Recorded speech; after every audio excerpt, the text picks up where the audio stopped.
comment s'initier à la mouche, comment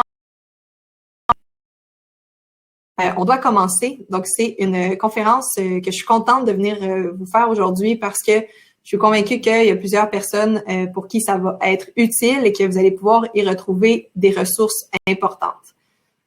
Donc, premièrement, je vais faire un petit coucou à tout le monde. Donc là, en live, là, présentement, quand je fais la conférence, il y a déjà 33 personnes qui sont là. Donc, salut Vanessa, salut Claude, Carl. Je suis contente que vous soyez là aujourd'hui. Je vous ai préparé quelque chose de génial. Donc, on va commencer. Je vais vous faire un petit partage d'écran. Vous allez voir ma présentation apparaître et vous allez me voir là, sur le côté. Si jamais vous avez un cellulaire, tout ce que vous avez à faire, c'est jouer avec les onglets en dessous pour cliquer, par exemple, si vous voulez me voir moi, voir la conversation ou bien voir mon partage d'écran. Donc, simplement jouer avec les onglets en bas et vous allez être capable de voir. Si vous êtes avec un ordinateur, eh bien, vous allez être capable de le faire, le voir tout au complet de la manière, dépendamment si je vous fais, dépendamment de ce que je vous fais regarder. Donc, on y va sans plus tarder.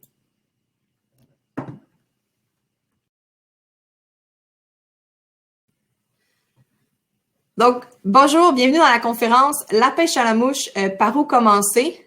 Donc, je suis bien contente d'être avec vous aujourd'hui pour vous parler un petit peu plus de pêche à la mouche. Aujourd'hui, ce dont je vais vous parler, j'ai un petit déroulement de la présentation ici.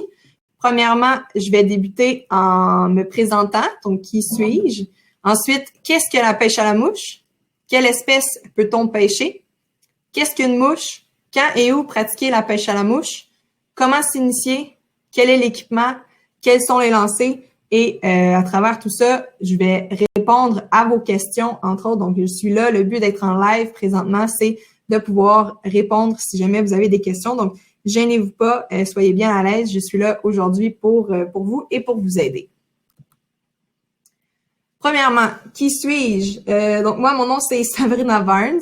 Je suis instructrice de lancer certifiée IFFF. Donc, j'ai passé un examen lorsque j'avais 17 ans pour devenir IFFF. Donc, ça, IFFF, c'est un regroupement, en fait, de personnes un petit peu partout à travers le monde qui passent des examens afin de s'assurer de bien expliquer les lancers.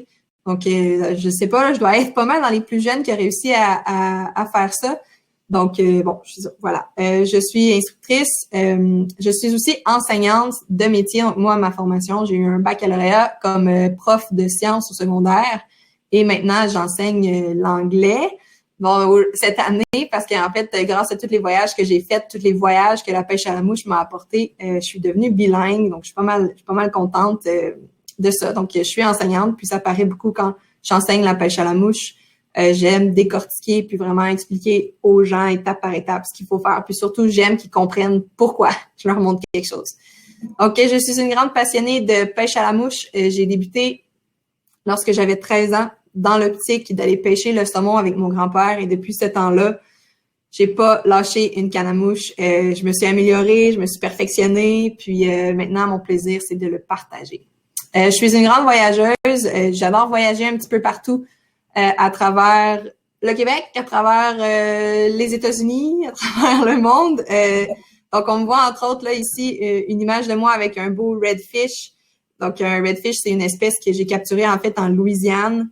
Je suis partie avec mon VR, mon bateau, puis je suis allée passer les 2 derniers hivers en voyage afin de découvrir le plus d'endroits possible et partager les belles découvertes à travers notre chaîne YouTube qui est Real Trip. Puis, je suis aussi propriétaire de l'entreprise Real Trip. Donc, en fait, j'ai démarré ça avec ma collègue Catherine, qui elle est plus dans le lancer léger, qui d'ailleurs fait une conférence aussi au salon. Donc, si jamais ça vous intéresse, après ma conférence, elle va en faire une. Donc, je vous le suggère. C'est une passionnée aussi, tout comme moi.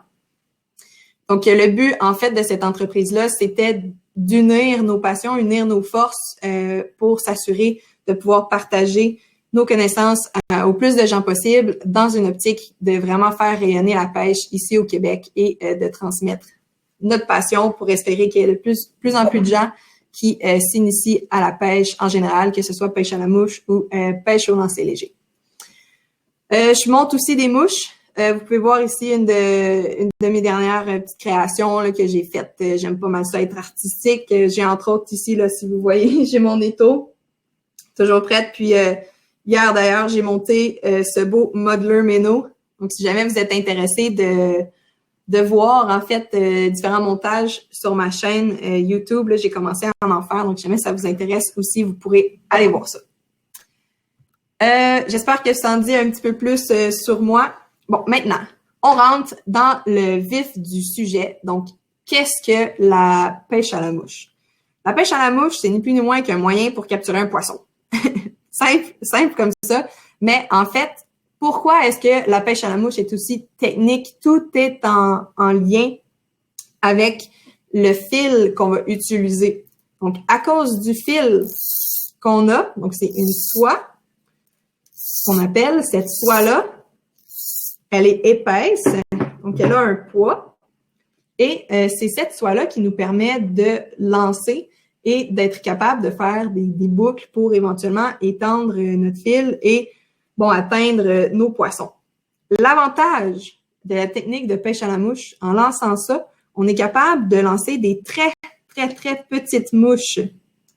Par exemple, cette mouche-là ici, que vous allez avoir besoin de lunettes pour la voir, c'est des mouches, ça c'est bon, une petite Adam, ça c'est une mouche numéro 18 environ, donc c'est très petit, mais c'est facile en fait à lancer à la mouche, donc je peux imiter vraiment une grande variété de nourriture, que ce soit de petits insectes, de ménées, je peux vraiment aller là avoir un très grand éventail de possibilités.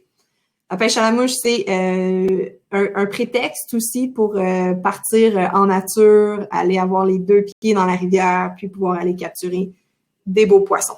Donc, la grosse différence, pourquoi est-ce qu'il y a plein de techniques, le montage de mouche, bon, tout ça, c'est en lien avec le fil ou la technique, on a besoin de charger la canne avec la soie au lieu d'avoir un leurre, comme au lancer léger qui est lourd, qui nous permet de lancer. Donc, c'est vraiment ça. Quelles sont les espèces qu'on peut pêcher à la mouche? Pour moi, c'est important d'en parler parce que souvent, on pense que la pêche à la mouche, c'est surtout pour pêcher la truite ou pour pêcher le saumon. C'est vrai, j'adore pêcher ces espèces-là. C'est des espèces extraordinaires à pêcher à la mouche. Par contre, je veux vous présenter aussi des variétés d'espèces qu'on peut capturer aussi à la mouche. Par exemple, on a le bar rayé. Ça, c'est mon amie Joanie de la Sablonnière de la pêche féminin qui présente un beau bar rayé quand j'ai fait un voyage dans le Maine, puis on a eu vraiment beaucoup de plaisir. Donc, le bar rayé en Gaspésie. D'ailleurs, c'est la folie furieuse, là. C'est malade. Quand on attrape un bar rayé à mouche, ça donne des sensations fortes. Le requin, même, peut se capturer à la mouche. Et oui, j'en ai capturé d'ailleurs quelques-uns en Floride. Le redfish, qui est un poisson d'eau salée. On est même capable d'attraper de la truite grise. Donc, dans ce cas-là, c'est peut-être plus un petit touladi. On peut capturer des brochets, même des brochets monstres aussi peuvent se capturer à la mouche, et des achigans. Si jamais vous habitez dans le coin de Montréal, sachez que à moins de 20 minutes de chez vous, vous avez probablement accès à capturer des espèces à la mouche, soit l'achigan, qui peut être une espèce qui, selon moi, est super pour s'initier parce qu'elle est souvent très preneuse aussi. Donc, dès qu'on affiche quelque chose, une petite offrande en face d'elle, une belle petite mouche, boum, il y a des bonnes chances que vous puissiez en capturer. Donc, je continue. Pour l'instant, j'ai pas de questions. Je pense que je fais bien ça, mais je pense que quand on va arriver dans l'aspect équipement, ça se peut que je commence à avoir un petit peu plus de questions.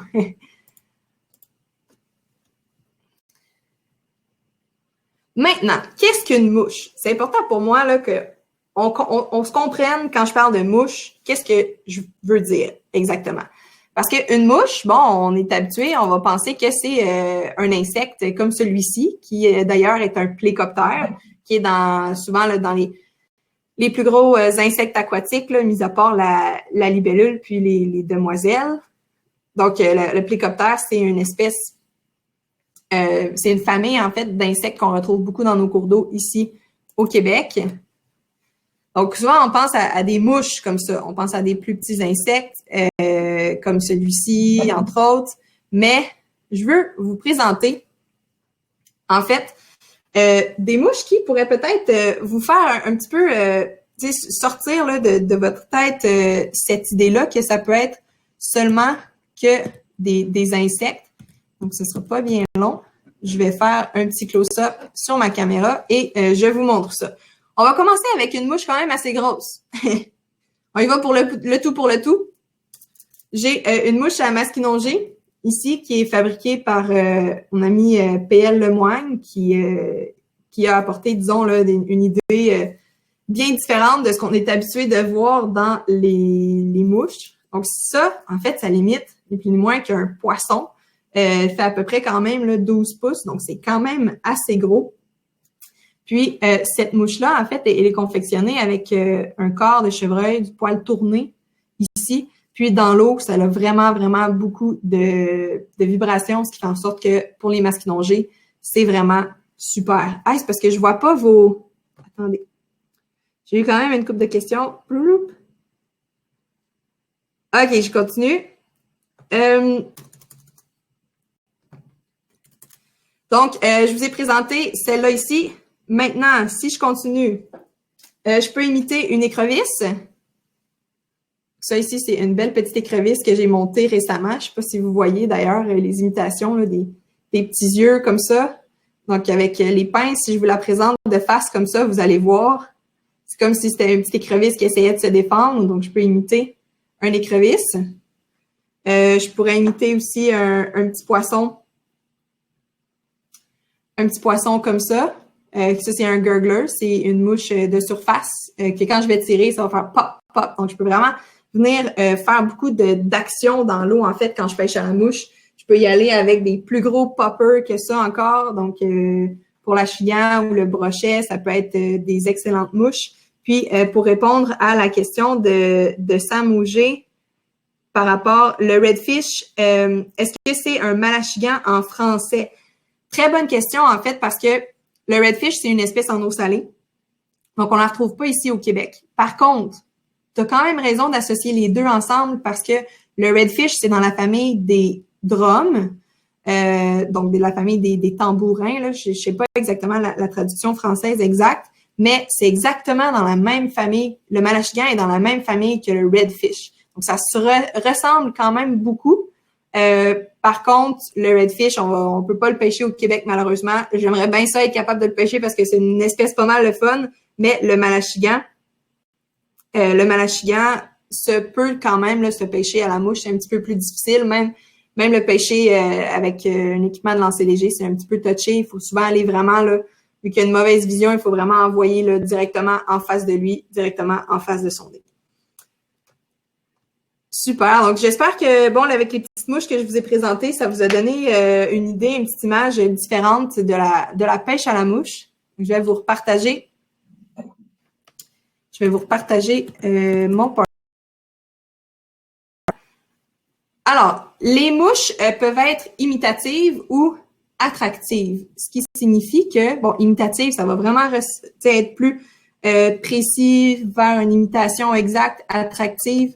Ça va être plus un petit peu là dans les couleurs différentes. Comme ça ici, c'est des mouches à truites, c'est des nymphes. Donc, les nymphes, c'est le stade où les insectes aquatiques sont à l'intérieur de l'eau. On a ici en bas plus quelque chose qui est imitatif. Et en haut, ici, on va avoir quelque chose peut-être d'un petit peu plus attractif, avec plus de flash. Donc, on peut autant aller avec une imitation parfaite ou on peut aussi aller dans le funky un petit peu. Là, on peut aller dans des couleurs là, attractives sans problème. Donc, mouche sèche versus une mouche noyée. C'est important de faire vraiment la distinction entre les deux. Une mouche sèche, ça va être une mouche qui va rester à la surface de l'eau. Une mouche noyée, ça va être une mouche qui va rentrer à l'intérieur de l'eau. Donc, moi, dans la catégorie des mouches noyées, je combine les petits poissons, comme les petits streamers, par exemple, et je combine aussi les nymphes qu'on voit là, sur l'image ici en haut à droite, où ça va être des mouches qui vont se retrouver à l'intérieur de l'eau. On a aussi des différences de grosseur d'hameçon. Donc, numéro 28, ça existe. Il y a une mouche numéro 28, mais je vous dis que c'est plus petit qu'une mouche noire quasiment. C'est vraiment minuscule. Puis, ça peut aller jusqu'aux hameçons numéro 2. pour vous donner une idée, l'hameçon numéro 2, ça va être...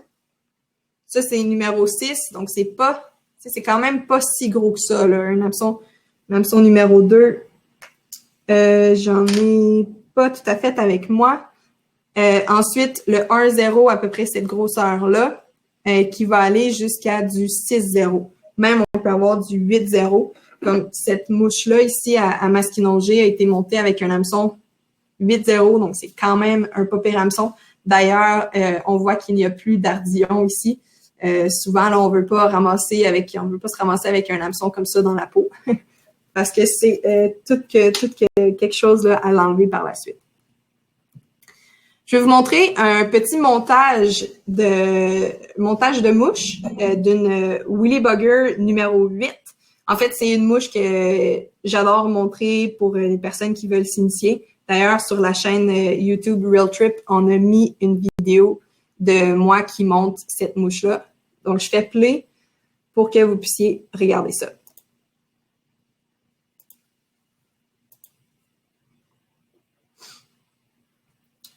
Donc, on voit qu'on a besoin d'un étau de 3 matériaux.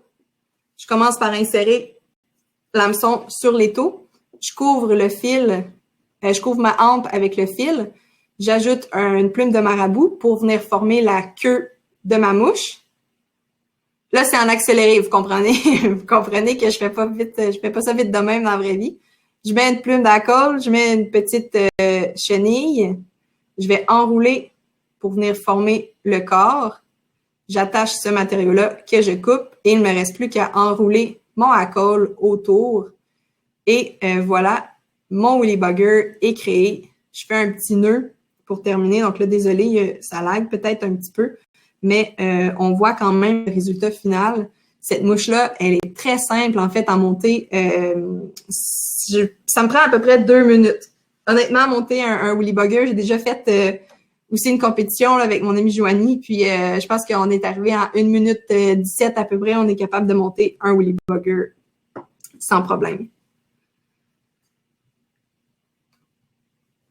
OK, donc là, Sam me demandait la raison pourquoi tu as autant de sortes. Est-ce que c'est parce qu'elles peuvent être utilisées une seule fois par poisson? Une mouche peut être utilisée là, plus d'une fois par poisson. C'est pas rare, là, si la mouche est vraiment bien faite, si elle est bien montée, si vous avez une mouche de qualité, vous pouvez attraper plus d'une dizaine de poissons avec la même mouche. En fait, la raison pourquoi j'en ai, différentes sortes, puis j'en ai autant, la première raison, c'est parce que je suis un petit peu folle de pêche à la mouche, honnêtement. Puis la deuxième raison, c'est parce que je sais pas nécessairement la journée où je vais aller à la pêche de quoi le poisson va se nourrir. Donc, c'est un petit peu la maladie du pêcheur, là. On veut tout le temps avoir toutes les sortes parce que tout d'un coup, que ça mord avec celle-là puis qu'on l'a pas dans notre boîte, on va vouloir avoir ça. Mais sans blague, là, j'en ai quand même beaucoup. Puis ce qui est important, je pense, c'est au moins d'avoir une variété. Mais si jamais vous avez, par exemple, un Willy Bugger olive comme celle-là, ben, assurez-vous d'en avoir minimum 2, 3 dans votre boîte parce que si jamais ça mord là-dessus puis que vous la perdez à un moment donné, puis que vous en avez plus, ben, vous allez vous regretter un petit peu. Est-ce que je préfère la mouche sèche ou la mouche noyée? J'ai quand même un gros faible pour la mouche sèche parce que il y a rien de plus malade que de voir un poisson sortir en dehors de l'eau ou même juste venir faire un gros bouillon pour venir prendre notre mouche. Moi, je trouve que c'est là où c'est vraiment le summum où on est capable de voir les attaques. Puis à la mouche, avec des mouches sèches, c'est possible d'avoir plusieurs attaques en surface. Donc, c'est vraiment malade. Donc, je vais continuer. OK. Où et quand puis-je pratiquer la pêche à la mouche? Donc, la pêche à la mouche peut se pratiquer partout au Québec, partout à travers le Canada, les États-Unis, le monde même. En fait, dès qu'on comprend que c'est possible de capturer 95% des espèces de poissons à la mouche, on comprend qu'on peut aussi le pratiquer partout. Par exemple, je peux aller pêcher au fleuve, autant que je pourrais aller pêcher les saumons en Gaspésie ou sur la Côte-Nord. Je pourrais aller pêcher la truite dans les Laurentides. Donc, où vous pouvez aller n'importe où. Ce que je vous suggère, si vous voulez commencer à la pêche à la mouche, c'est d'aller à un endroit qui est près de chez vous pour que ça reste simple lorsque vous allez vous pratiquer ou que vous voulez expérimenter pour la première fois. Vous n'êtes pas obligé d'aller faire un voyage de 3 heures dans le nord pour aller pêcher de la truite alors que vous pourriez aller pêcher de la chigan si par exemple, vous êtes à Montréal. Donc là, je sais qu'il y a du monde un petit peu partout, là, donc je ne veux pas juste donner cet exemple-là, mais la pêche à la mouche peut se pratiquer absolument partout. C'est sûr qu'il y a des secteurs que c'est pêche à la mouche seulement, comme sur les rivières à saumon. Puis il y a certaines pourvoiries où les territoires sont contrôlés, où des fois, il va y avoir des lacs pêche à la mouche seulement. Quand on peut pratiquer la pêche à la mouche? Bon, ben, au Québec, on peut la pratiquer à tout moment où on est autorisé à le faire, donc tout en respectant les règlements là, par rapport à la pêche, par rapport aux espèces sportives. Mais moi, je pratique la pêche à la mouche jusqu'à ce qu'il y ait de la glace. Quand il n'y a plus de glace, quand il y a de la glace, en fait, là, ça commence à être un petit peu plus difficile. Là. Bon, vous pouvez essayer de viser un petit trou, là, un petit trou gros de même, là, de pêche à la glace, mais vous n'allez pas trouver ça ben le fun, puis vous ne pourrez pas vraiment activer votre mouche. Donc, j'aime bien, en fait, essayer d'aller dans des endroits lorsque c'est gelé où je peux tout de même pêcher, comme il y a certaines rivières qui gèlent pas, entre autres la Yamaska Nord, où des fois, ils font des petits ensemencements.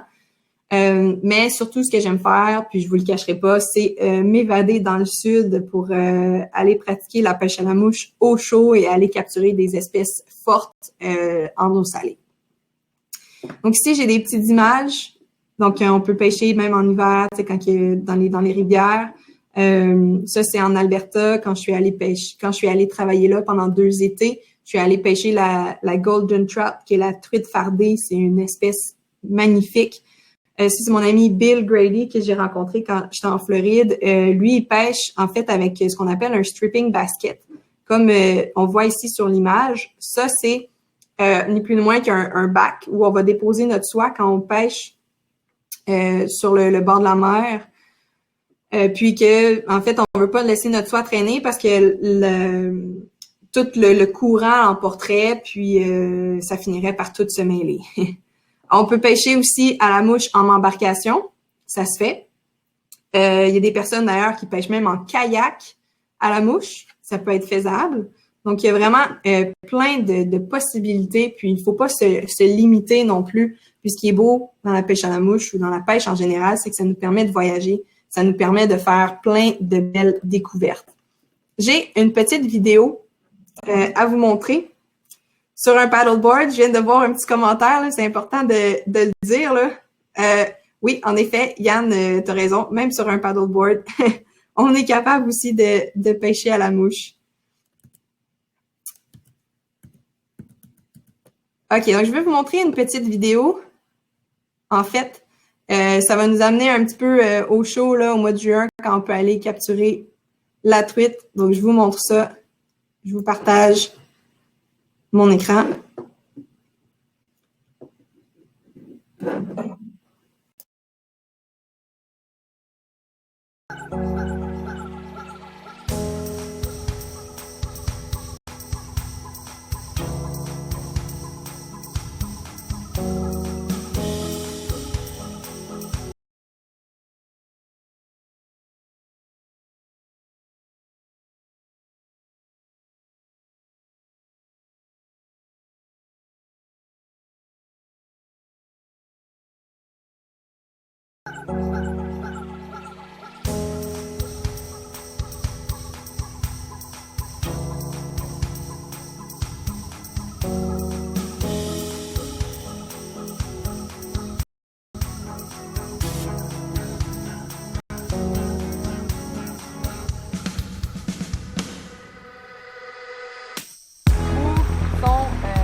C'est important de ne pas tourner les roches où sont les larves.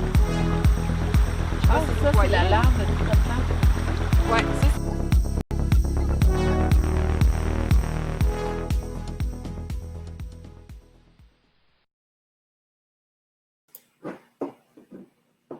Bon, rebonjour. Donc, je vous ai présenté, en fait, c'est une petite vidéo que j'ai faite lors d'une des formations que j'ai données sur la rivière Montmorency, donc tout près de Québec. Puis, vous avez peut-être pu remarquer, là, il y a une des personnes qui venait de commencer la pêche à la mouche, puis elle a attrapé une petite truite, là. Bon, c'était bien amusant. En fait, je voulais juste vous présenter aussi à la fin un lancer de pêche à la mouche.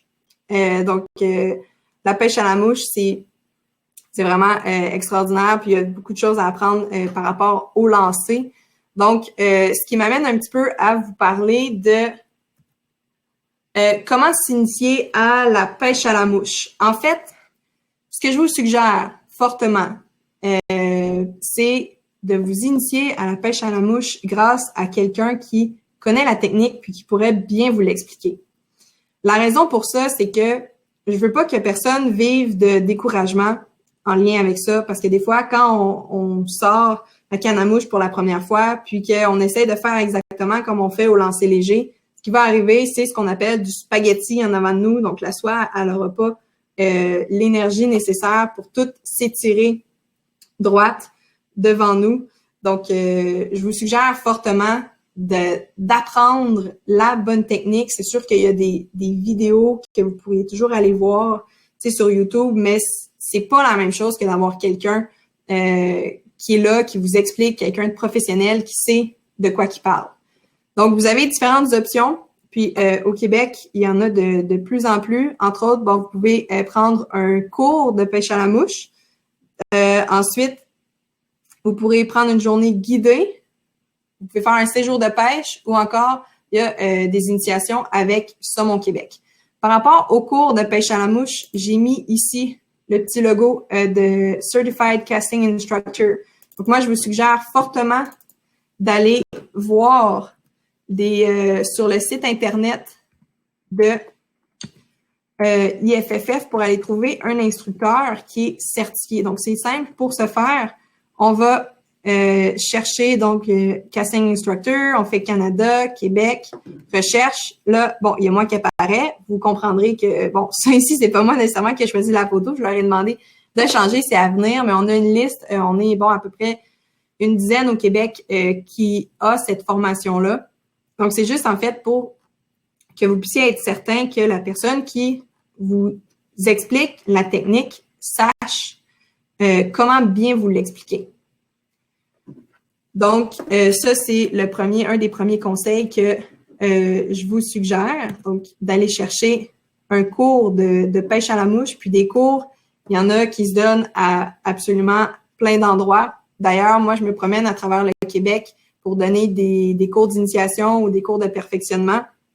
Donc, j'en fais à Montréal, à Québec, à Trois-Rivières. Je m'en vais même jusqu'à Bécomo, Rimouski. Donc, je me promène un petit peu partout, donc je n'hésite pas à m'écrire pour voir si jamais je passe près de chez vous. Bon, les guides de pêche, maintenant, les guides de pêche, c'est sûr qu'il y a beaucoup plus de guides de pêche dans les rivières à saumon, des guides de pêche à la mouche. Il y en a un petit peu autour de Montréal aussi pour différentes espèces. Donc, informez-vous, regardez ça. Des séjours de pêche aussi, ça peut être intéressant. Donc, moi, j'en donnais avant, en fait, que la COVID nous frappe. Donc, j'en donnais dès l'été 2019. Puis là, 2020, j'ai dû annuler. Après ça, 2021. Bon, cette année, j'ai rien encore organisé. Mais si vous êtes une femme, vous pouvez regarder les séjours de la pêche au féminin avec mon amie Joanie de la Sablonnière. Je fais aussi des collaborations quelquefois avec elle. Donc, c'est une femme aussi passionnée que je suggère également. Vous pouvez aussi aller voir sur Saumon Québec si vous êtes intéressé à en savoir plus sur la pêche au saumon. Donc, Saumon Québec, c'est la FQSA. En fait, attendez, je vais revenir. C'est la FQSA. Puis quand on arrive sur leur site Internet, on peut vraiment regarder par région toutes les rivières, les différentes ressources. Ils essaient aussi d'avoir comme un aspect éducatif. Ils organisent entre autres le mentorat découverte, qui est un événement incroyable. Donc, la pêche à la mouche, il y a vraiment plusieurs options qui peuvent s'offrir à vous. Il y a énormément d'endroits où vous pouvez apprendre. OK, entre autres, je vais vous parler d'une petite nouveauté. Donc, je ne sais pas si vous êtes au courant, que vous avez vu ça passer, mais en fait, depuis le mai dernier, c'est possible maintenant d'apprendre la pêche à la mouche en ligne grâce au cours que j'ai fait, que j'ai sorti. J'ai sorti mon cours d'initiation de pêche à la mouche en ligne au mois de mai. Donc, c'est ni plus ni moins que tout ce que je vois lors d'une formation complète, d'une formation de 9 à 4 que je donne habituellement en personne. Donc, j'ai pris cette alternative-là de déposer mes formations en ligne pour offrir la chance à plus de monde de pouvoir s'initier selon aussi les restrictions qu'on ne sait pas toujours là, lesquelles ça va être. Donc, vous pouvez apprendre de partout et à votre rythme.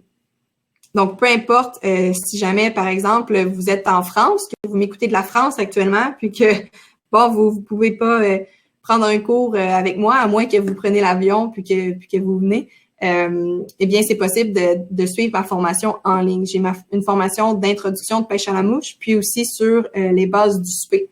Donc, l'avantage de prendre une formation, c'est sûr que ça va vous aider à savoir quel équipement vous avez besoin, plus précisément encore que ce que je vais vous dire, parce que là, tu sais, je vais vous en parler, mais en fait, je peux pas tout vous dire à l'intérieur d'une heure. Donc, on retrouve toutes les notions, puis c'est un investissement de connaissances, c'est aussi un investissement sur l'équipement parce qu'on veut pas arriver puis acheter quelque chose qui est pas bon puis s'en rendre compte puis vouloir changer l'année d'après.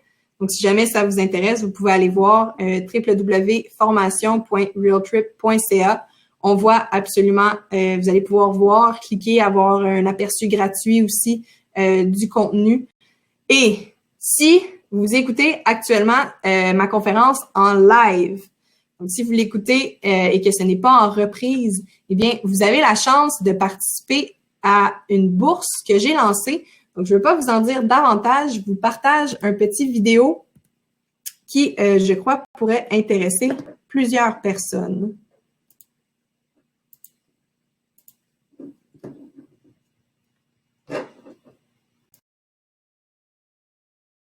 Bonjour tout le monde, je suis vraiment heureuse de vous annoncer aujourd'hui une bonne nouvelle. Mon entreprise Realtrip, en collaboration avec le MFFP, va faire tirer 35 bourses par rapport à mon cours d'initiation de pêche à la mouche en ligne. Il va y avoir 35 personnes qui pourront s'initier gratuitement à la pêche à la mouche.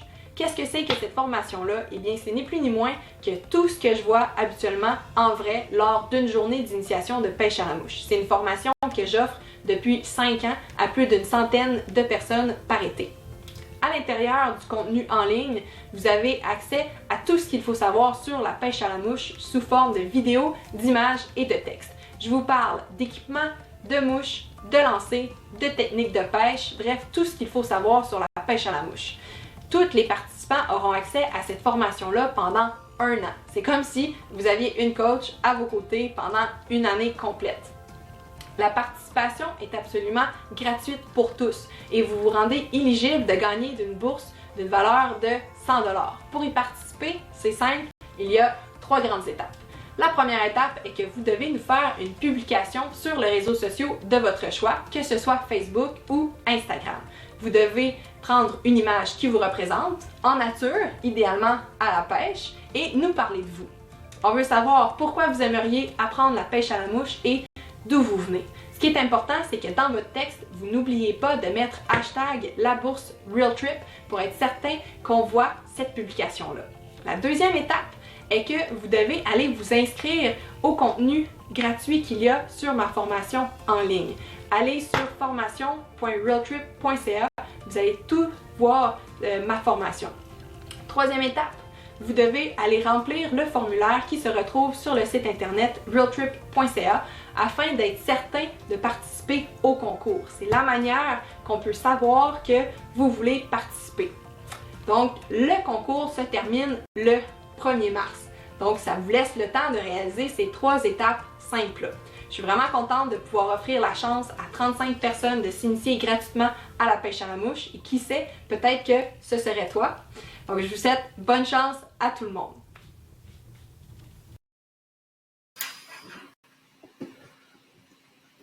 Bon, rebonjour tout le monde. Donc, désolée si certaines personnes ont eu des petits problèmes de son. Je sais pas qu'est-ce qui s'est passé. De toute manière, à la fin de ma conférence, je vais vous mettre le lien pour aller voir, avoir accès en fait à cette bourse-là que vous pourrez aller regarder. Et il y a la vidéo, donc vous allez pouvoir le réécouter.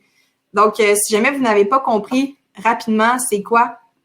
C'est que je fais tirer 35 bourses pour avoir accès à ma formation en ligne. Donc, bon, le débit était peut-être un petit peu rapide, là. Désolée, j'ai essayé de faire ça vite, mais vous allez pouvoir le réécouter. Donc, inquiétez-vous pas. Puis, sur le lien que je vais vous mettre à la fin, il va y avoir toutes les étapes pour participer au concours. Donc, c'est quoi, en fait? C'est un accès à ma formation en ligne gratuite pour 35 personnes. Donc, vous avez jusqu'au 1er mars pour participer au concours. Il y a 3 étapes à faire et vous pouvez être éligible à, en fait, remporter une des 35 bourses pour avoir accès à la formation. Donc, merci beaucoup. Là, j'ai vu les petits commentaires. C'est merveilleux, c'est surtout gentil de votre part. Donc, c'est moi, mon but à travers tout ça, c'est vraiment de partager ma passion puis essayer que la pêche à la mouche soit de plus en plus pratiquée parce que je trouve que c'est un magnifique sport. Donc, je vais continuer, puis si jamais il y en a qui ont d'autres questions, je vais pouvoir regarder. Est-ce que, Sam, pour répondre à ta question, c'est sûr que c'est important que il faut que la personne ait vraiment bien effectué les 3 étapes. Donc, s'il n'a pas fait les 3 étapes puis qu'il manque une certaine partie, ça se peut qu'il soit pas admissible. Donc, dès qu'il y a les 3 étapes, après ça va être un tirage au sort. Puis, c'est aussi un concours qui est seulement pour le Québec, vu que c'est en association avec le MFFP, donc le ministère Forêt, Faune et Parcs ici au Québec. Donc, malheureusement, pour Outre-mer, ça ne sera pas possible de participer. Donc, pour répondre un petit peu là, à de quoi mon cours, là, de qu'est-ce qu'on voit à l'intérieur de ça. Donc, montres-tu la double traction ou as-tu une idée de où je pourrais avoir l'info? Donc, à travers la formation, je vais vous montrer rapidement, je vais vous partager mon écran, puis vous allez pouvoir voir. Donc là, je vous donne un petit accès, là, puisque habituellement, je ne le montre pas nécessairement à partir de là. Mais, donc ça ici, on voit, c'est le cours. Dans le cours, il y a différentes vidéos où j'explique, je parle d'équipement. Donc, dans l'équipement, je vous montre les cannes, le moulinet, la soie, le bas de ligne, le tépit, les petits outils, sac, veste de pêche, waders. Donc, c'est toutes des vidéos qui durent à peu près au moins 5 minutes où j'explique vraiment en détail ce qu'il y a à savoir. Je vous parle des mouches aussi, les choix de mouches, suggestions, comment monter une mouche, un petit exemple de vidéo. Ensuite, je parle des lancers. Donc, comment bien tenir la canne, bien se préparer. Je vous parle du lancer de roulé, les erreurs à ne pas faire. Et aussi le lancer de base. Donc, moi, je suis quelqu'un qui, lorsque j'enseigne, je décortique vraiment étape par étape. Puis là, on voit que tout est super bien décortiqué à l'intérieur de ça. Je vous montre les 6 nœuds, en fait, 7 nœuds qui sont les plus pratiques, les nœuds que vous devez connaître pour la pêche à la mouche. Et il y a aussi des petits extras, puis une petite conclusion. Donc, en fait, c'est une vidéo, c'est un cours d'introduction de pêche à la mouche. Donc, visiteur 57208.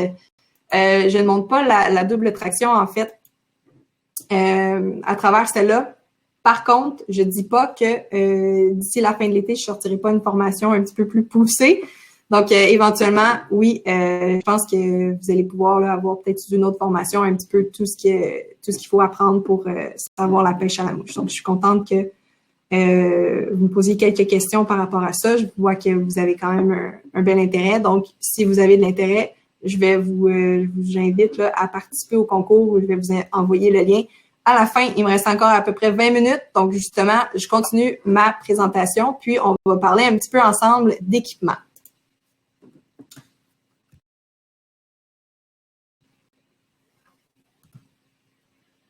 OK.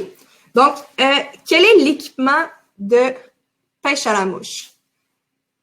Bon, vous voyez là sur cette photo-là, j'ai ramassé un petit peu là, certains de mes équipements que j'avais, puis j'ai tout positionné de manière à ce qu'on peut voir un petit peu globalement tout ce qu'on peut avoir à la pêche à la mouche. En fait, ce qui est important, c'est d'avoir une lunette quand on lance. Donc, n'oubliez pas, c'est important de se protéger les yeux. Je vous suggère d'avoir des lunettes polarisées aussi afin de mieux voir dans l'eau, surtout si vous voulez pêcher le poisson à vue. Donc, ensuite, ce qui est essentiel, c'est d'avoir une canne, un moulinet, une soie, des bas de ligne, des mouches, un coupe-fil. Donc, quand vous voyez, tu sais, veste de pêche, sac de pêche, OK. Tu sais, vous n'avez pas besoin de 3 moulinets. Donc, c'est vraiment important au début d'y aller avec l'équipement de base. Puis, après ça, éventuellement, vous pouvez, tu sais, garnir un petit peu plus là, votre équipement pour aller là, dans de la variété. Donc, je vais vraiment vous présenter un petit peu aujourd'hui qu'est-ce qui est vraiment important à avoir. Première chose, c'est que vous devez sélectionner votre ensemble de pêche à la mouche. Donc, quand on parle d'un ensemble de pêche à la mouche, je vais vous donner un exemple ici. Un ensemble, c'est la combinaison d'une canne, d'un moulinet et d'une soie. Donc, celui que je viens de sortir, ça, c'est un exemple de moulinet, c'est un exemple, désolé, d'ensemble déjà complet avec canne, soie, moulinet de la compagnie Redington. Donc, ça, c'est un ensemble qui se vend à peu près aux alentours de 250 $. Donc, pour s'initier, s'équiper à la pêche à la mouche, ça coûte pas nécessairement des milliers de dollars là, quand on commence. On peut y aller avec un ensemble comme celui-ci où on retrouve tout ce qu'on a besoin. Comment qu'on fait pour choisir notre ensemble? Il y a 4 questions qu'on doit se poser. Première question, il faut que vous cibliez les espèces que vous voulez. Donc, est-ce que vous voulez pêcher principalement la truite, la chigan, le brochet, le saumon? Ensuite de ça, lorsque vous avez déterminé l'espèce, ça vous amène à sélectionner le bon numéro d'ensemble parce que chaque ensemble, canne, soie, moulinet, est associé à un numéro et ce numéro-là, on le retrouve sur la canne, mais aussi sur la soie et par rapport à la grosseur du moulinet afin de s'assurer qu'on a vraiment un équipement qui est balancé. Ensuite, vous allez devoir déterminer plus les caractéristiques de la canne, du moulinet, de la ligne de réserve, de la soie et du bas de ligne que vous voulez. Vous pouvez y aller précisément, puis choisir la canne individuellement du moulinet, de la soie. Comme par exemple, vous pouvez décider d'acheter une canne séparément. Donc, détrompez-vous, là, c'est pas... je vais pas frapper une balle de baseball avec ça, mais c'est un étui super rigide qui protège super bien ma canne. Donc, ça ici, ça c'est une canne safe, c'est une canne qui est garantie, qui est manufacturée aux États-Unis. Donc, c'est une canne qui est beaucoup plus dispendieuse. Donc, des fois, juste la canne peut coûter 1000 $. Qu'est-ce qui fait en sorte qu'elle peut être aussi dispendieuse? Ben, c'est où est-ce qu'elle est fabriquée, mais aussi est-ce qu'elle est garantie ou pas.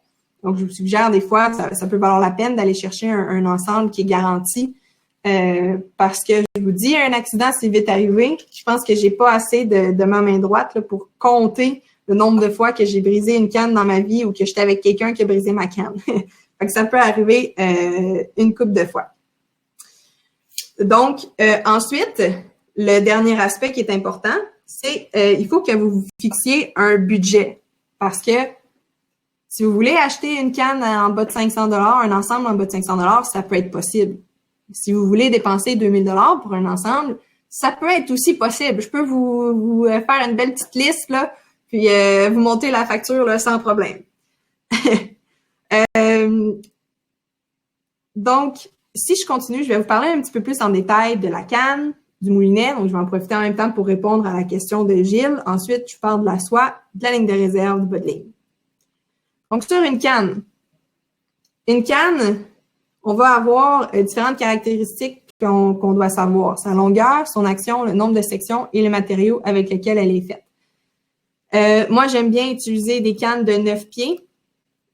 Tout est indiqué sur la canne. On peut voir les descriptions. Donc, si jamais vous avez eu une canne en cadeau, vous pouvez aller voir sur la canne, puis vous allez voir vraiment ses caractéristiques. Par contre, on ne parle pas des caractéristiques d'action, c'est pas inscrit, mais on a le numéro. Donc, ici, on voit que c'est le numéro 5. On a son nombre de pieds et on a aussi souvent le poids de la canne. Donc, numéro 5, ce serait un numéro pour pêcher la truite. Si je pêchais, par exemple, le brochet, le saumon, j'irais plus avec une numéro 8. Si je pêchais le brochet, j'irais plus avec un numéro 10. Donc, plus le numéro est élevé, plus c'est pour capturer des gros poissons. Maintenant, quand je regarde les moulinets, les moulinets, il en existe plusieurs, il y a différentes caractéristiques. Je peux avoir un moulinet entrée de gamme comme celui-là qui est fait à partir de plastique et de céramique, qui peut faire très bien le travail quand je vais pêcher la truite. Par contre, quand je vais pêcher le bar rayé en eau salée, ben là, je vais vouloir avoir un moulinet où le frein est scellé. Donc, le frein, c'est ce qui nous offre une résistance quand on pêche. Si jamais il y a un poisson qui part, ça fait une résistance. Et là, le frein, il est scellé, donc l'eau ne rentre pas à l'intérieur. Si vous pêchez l'eau salée, c'est important d'avoir cette caractéristique-là. Versus celui-là ici.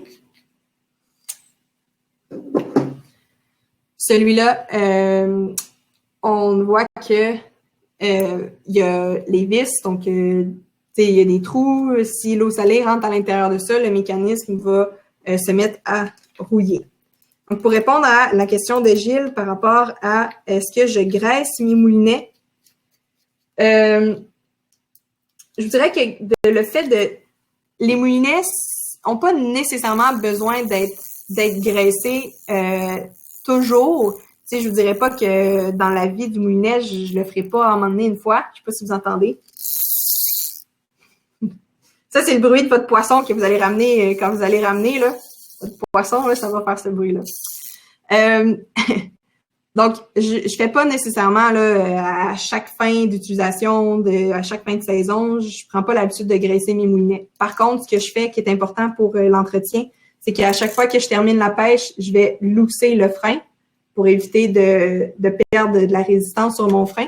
Puis, si je vais en eau salée, je vais m'assurer de rincer aussi mon moulinet par la suite. Donc, peux-tu expliquer à quoi sert un moulinet Large Arbor versus format régulier? Oui, certainement. Je vais vous expliquer ça tout de suite. J'ai pas vraiment de la différence, là. J'ai pas un moulinet régulier. Donc, en fait, quand on parle d'un Large Arbor, ce qu'on compare, c'est le noyau du moulinet. Donc, on compare le diamètre du centre du moulinet. Donc, ça ici, c'est considéré comme un large arbor. Donc, c'est considéré comme étant un moulinet qui a un noyau large. Ce qui fait en sorte que lorsque je fais un tour de moulinet, je vais ramener peut-être un pied. Versus, et là, ça, c'est peut-être un moyen, mais des fois, ça arrive que notre moulinet, le noyau, est vraiment là, juste quasiment, là, je roule juste sur une petite vis. Donc, ce qui fait en sorte que quand je fais un tour de moulinet, ben, je vais peut-être faire un tiers ou un quart de tour. Donc, souvent, on va proposer un moulinet large arbor, ce qui fait en sorte que quand on veut ramener un poisson, on va pouvoir le ramener plus rapidement. Donc, ça, c'est la différence. Puis maintenant, je vous dirais que les moulinets de qualité ou un petit peu moyen, haut de gamme, vont pas mal toujours avoir la caractéristique d'un large arbor. Donc, j'espère, Étienne, que ça répond à ta question. Pourriez-vous, s'il vous plaît, en recommander une en WF8 pour le saumon? Donc là, Robert, je ne sais pas si tu parles de la soie. Fait que là, j'arrive là, justement dans les soies. Je vais pouvoir vous parler de ça. Bon, par rapport à la ligne de réserve. La ligne de réserve, c'est un fil qui se retrouve au fond du moulinet. Donc ici, je ne sais pas si vous voyez, c'est une petite partie blanche. La ligne de réserve, c'est ni plus ni moins qu'un fil qui est mince, qui nous permet d'avoir de la réserve si jamais on combat un poisson qui va sortir avec le fil. Parce que la soie va simplement faire 100 pieds. Donc, dès que je combats un poisson qui a un petit peu de force, il y a des bonnes chances qu'il m'amène dans le backing, qu'on dit. Si jamais vous entendez quelqu'un dire « Ah, j'ai vraiment un gros poisson, il m'a amené 3 fois dans le backing », ça veut dire qu'il a fait tout qu'un combat. Donc ici, on utilise du 20 livres d'acron, puis ça fait amplement le travail. Pour les soies maintenant. Les soies, c'est tout qu'un monde, donc j'aurai pas le temps de vous en dire énormément là-dessus. Ce qui est important, c'est que je vous recommande fortement d'acheter une soie weight forward, donc où le poids de la soie va être concentré en avant. Dans ma formation, j'explique vraiment tout ça un petit peu plus en détail. Donc, ce qui est important, c'est de regarder les caractéristiques et surtout, si vous avez, par exemple, une soie numéro 5, c'est important que la soie soit elle aussi également de numéro 5. Donc, on a weight forward, soie numéro 5, et elle va flotter, donc F pour floating. Si jamais vous avez une canne numéro 8, mais là, vous allez trouver la caractéristique WF8F. Il existe aussi des soies calantes. Donc, moi, j'aime bien pêcher avec des soies calantes lorsque le poisson mord un petit peu moins en surface, majoritairement en lac. C'est sûr qu'en rivière, là, on va pas nécessairement utiliser des soies calantes, là, mais en lac, faut que ce soit pour la truite, le doré. Même, j'ai déjà fait le brochet, la chigan aussi. Des fois, je le pêche avec la soie calante. Donc, dès que le poisson est dans plus de 5-10 pieds, j'aime bien pêcher avec une soie calante pour vraiment apporter la mouche vers là, à la hauteur du poisson.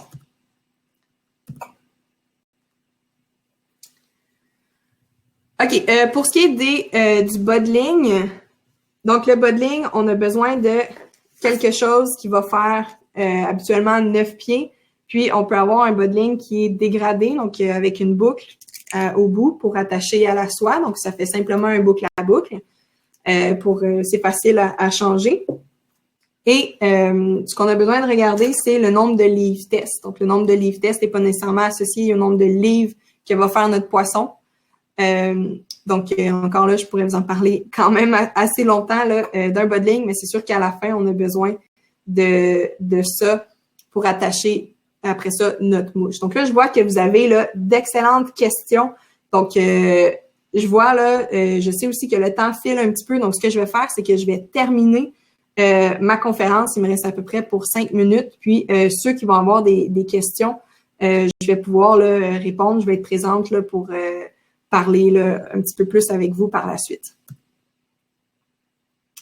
Donc, quel est le lancer à effectuer à la pêche à la mouche? On a principalement, lorsqu'on est à une main, on a un lancer roulé et on a le lancer de base. Donc, c'est vraiment 2 lancers qui sont pratiques. Le lancer roulé, je le fais quand j'ai peu d'espace derrière nous. Et le lancer de base, c'est vraiment le lancer qu'on est plus habitué de voir avec un mouvement en arrière, la soie part en arrière, puis en avant, la soie part en avant. Donc, je vais juste vous présenter un petit extrait d'une vidéo où j'explique le lancer roulé. Dans cette capsule, je vais vous parler d'un lancer qui va vous permettre de lancer quand même en avant de vous, même si vous avez des arbres derrière. Ça s'appelle le lancer roulé. C'est un lancer super pratique que vous devez connaître absolument parce que si ça vous est jamais déjà arrivé d'être dans cette situation-là, c'est sûr que vous allez rencontrer ça un jour. Pour faire le lancer roulé, c'est simple. J'ai 2 positions à retenir. Lorsque la canne est en arrière de moi, donc j'apporte la canne à peu près en position 1 heure, et lorsque la canne est à l'avant, quand je finis mon lancer avant, j'arrête à peu près à 10 heures. Donc si je décortique un petit peu plus, j'apporte doucement la canne en arrière, j'attends que la soie passe derrière moi, ma main est quand même assez haute. Quand la soie est passée en arrière, je fais mon lancer avant, je descends un petit peu plus la main, donc là, elle est plus à la hauteur de l'épaule. Et quand j'ai terminé, là, je reste pas comme ça, parce que s'il y avait un saumon qui mordait, il y aurait du mou, puis je serais pas capable de le sentir. Donc, dès que j'ai fait mon arrêt, je baisse la canne pour être en contact avec la soie.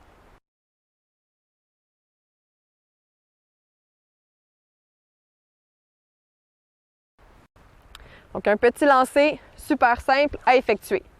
Par contre,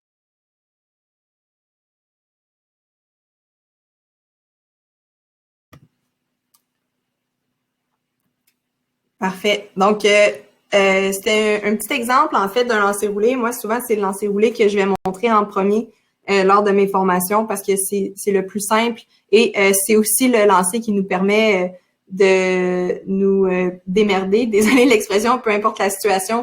Si ma soie, c'est un gâchis en avant, il faut que je fasse un lancer roulé pour la remettre droite avant de faire mon lancer de base. Donc oui, Robert, en effet, ça semble facile.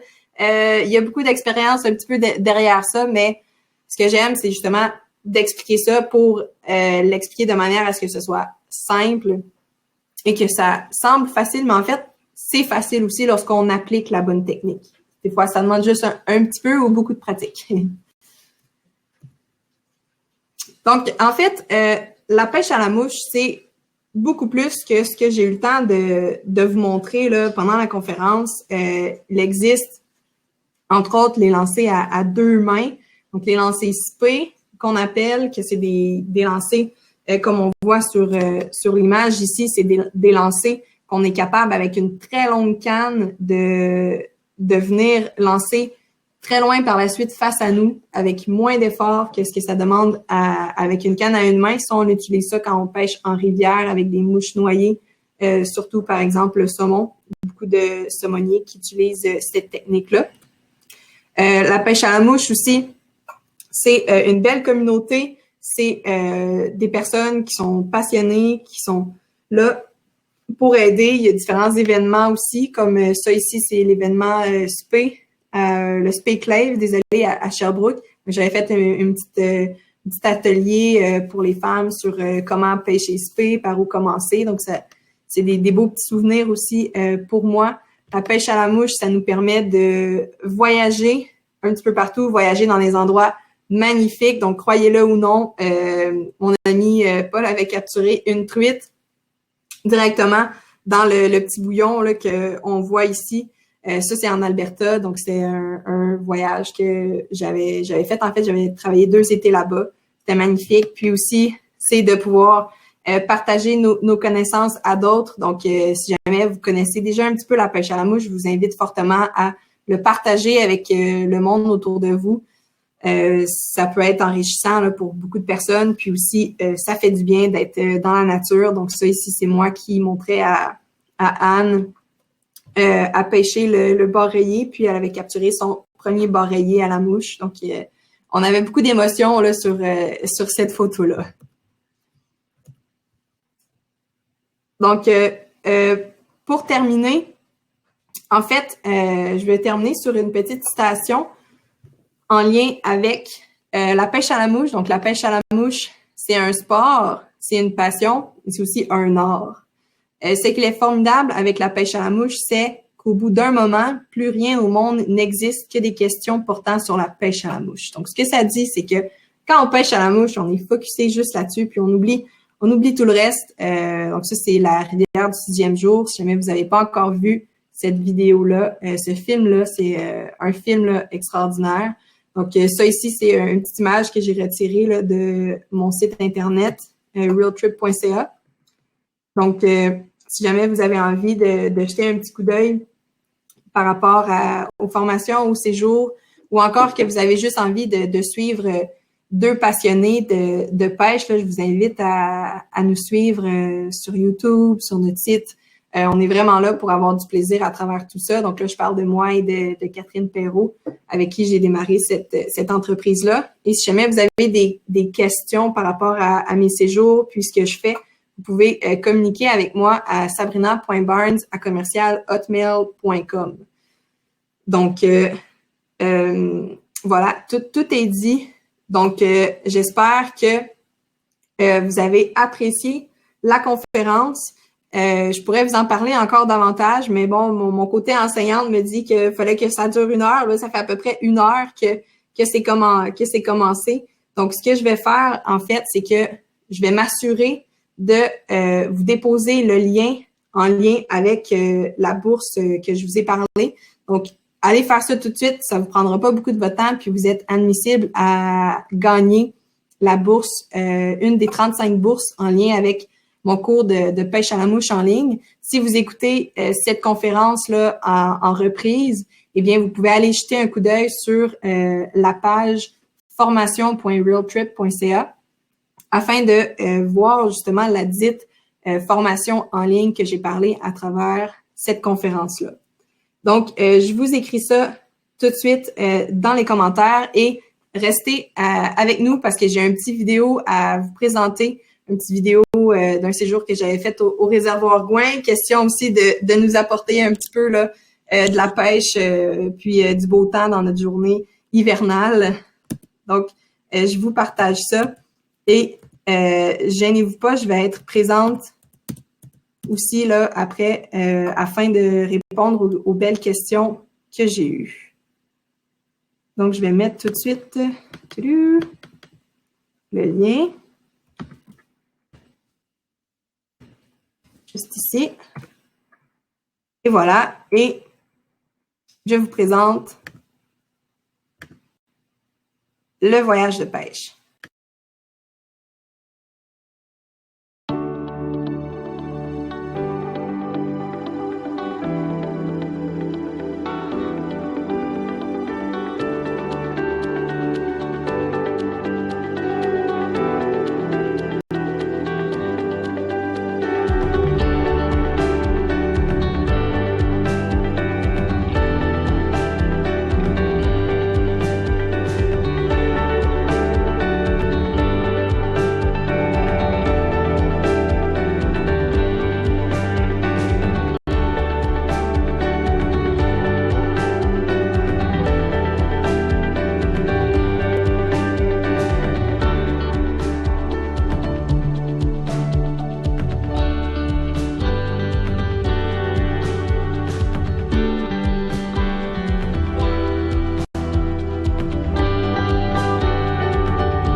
Donc, je veux vous dire merci à tous d'avoir été présents lors de la conférence. Ça m'a fait plaisir de partager ma passion avec vous et au plaisir de se retrouver sur le bord d'une rivière ensemble un jour.